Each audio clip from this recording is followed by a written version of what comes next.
girafe va avoir son propre ADN, donc son propre patrimoine génétique. Et en fait, l'empreinte digitale que l'homme va avoir sur son pouce, les taches de la girafe, ça va vraiment être exactement la même chose. Donc on n'aura jamais deux taches semblables sur deux girafes.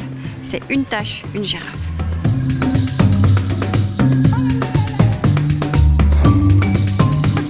Il faut savoir qu'une girafe va avoir des phases de somnolence debout, mais elle va également se coucher. Maintenant, la girafe va dormir 30 minutes maximum sur 24 heures. Donc on va vraiment avoir des phases de repos de 5 minutes, puis de somnolence de 5 minutes.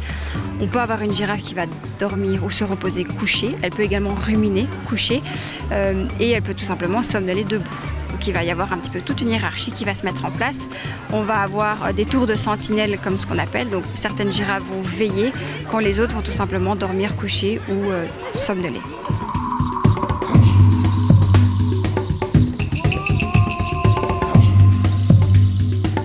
Alors la langue de la girafe est bitexturée, donc on peut voir sur la partie supérieure, donc là où l'aliment va directement venir toucher la langue, ça va être un peu plus épais.